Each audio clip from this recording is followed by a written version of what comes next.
Hello everyone, आज आहे Sunday आणि संडेला काहीतरी स्पेशल बनवूया म्हटलं. वेळ पण भरपूर होता. मग मस्तपैकी घरीच मी पनीर बनवलं आहे. एका पॅनमध्ये तेल घेतलेलं आहे आणि मस्तपैकी मी कढाई पनीर बनवण्याचा विचार केला आहे. अशा प्रकारे माझं पनीर पण इथे मस्त तयार झालेलं आहे. म्हटलं आज थोडं रेस्टॉरंट स्टाईल पनीरची भाजी बनवूया म्हणून थोडे मोठेच पनीरचे काप मी इथे करून घेतलेले आहेत. एरवी मी याच्यात दोन करते, म्हणजे अजून छोटे पीसेस करते, पण म्हटलं रेस्टॉरंटचा फील त्यांचे पीसेस कसे असे थोडेसे मोठे असतात म्हणून मग अशा प्रकारे कट केले. पॅनमध्ये पनीर, कांदा मोठा काप केलेला आणि शिमला मिरची तिन्ही सोबत मी इथे फ्राय करून घेते, शॅलो फ्राय. पनीर थोडंसं ब्राउनिश होईपर्यंत फ्राय करायचं आहे, जेणेकरून कांदा आणि शिमला मिरची पण थोडीशी सॉफ्ट होईल फ्राय होऊन. अशा प्रकारे मी परतून पनीरला व्यवस्थित ब्राउनिश करून घेतले. आता आपण त्याला बाजूला ठेवून देऊया आणि एक कढई घेतली आहे. त्याच्यामध्ये थोडंसं तेल आणि थोडंसं बटर पण मी ॲड करणार आहे सॉफ्टनेससाठी.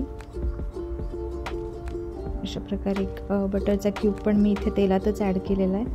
त्यानंतर बारीक कांदा चॉप करून घेऊया, म्हणजे तो अगदी ग्रेव्ही पण नाही करायची, पण बारीक असा चॉप करायचा, म्हणजे तेलामध्ये तो अजून व्यवस्थित शिजला जाईल. त्याला शिजवायचे व्यवस्थित, त्यामुळे जेवढा होईल तेवढा बारीक मी इथे चॉपरमध्येच त्याला चॉप करून घेतलेलं आहे. आता तेल पण व्यवस्थित गरम झाले, त्याच्यात हलकेसे जिरे घातलेत आणि चॉप केलेला कांदा पण मी ॲड केला आहे.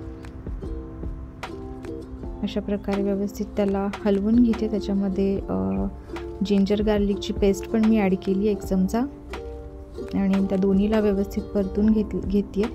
कांदा ब्राउनिश होईपर्यंत आपल्याला परतायचा आहे, व्यवस्थित तो शिजला पाहिजे. नाही तर मग तो कचकचीत लागतो ग्रेव्हीमध्ये, त्यामुळे इथे कांदा व्यवस्थित शिजू द्यायचा आहे आणि मग त्याच्यामध्ये टोमॅटो प्युरी टाकायची. ते जवळपास मी 2 टमॅटोज घेतले होते, त्याची प्युरी करून घेतली होती, ती पण मी कांद्यात ॲड केली आहे.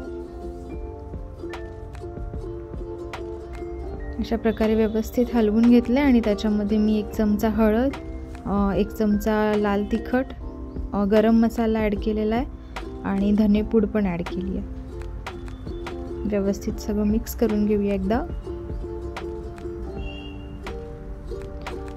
आणि 2 हिरव्या मिरच्या टाकल्यात मी इथेच. पनीरच्या भाजीला अगदी असे उग्र मसाले पण नाही चांगले लागत, त्यामुळे मी सॉफ्ट मसालेच इथे टाकते. त्याच्यामध्ये मी आपण परतलेलं पनीर आणि शिमला मिरची, कांदा पण ॲड केलं आहे. वरतून थोडंसं पाणी ॲड केलं आहे. मीठ पण आता इथेच आपण ॲड करूया ग्रेव्हीमध्ये. तुम्हाला अंदाज येत नसेल तर शिजल्यानंतर पण तुम्ही घालू शकता.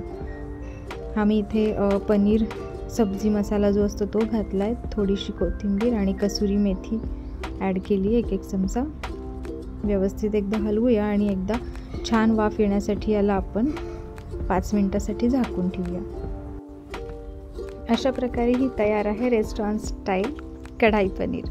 तुम्ही पण नक्की ट्राय करून बघा. माझी रेसिपी तुम्ही ट्राय करू शकता आणि नक्की कमेंटमध्ये कळवा की कशी झाली आहे.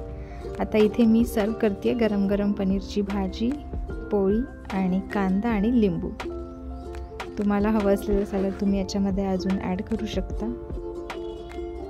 चला तर मग आम्ही एन्जॉय करतो पनीरची भाजी आणि पोळी. तुम्ही पण नक्की ट्राय करा. पुन्हा भेटूया नेक्स्ट व्हिडिओत. Bye bye.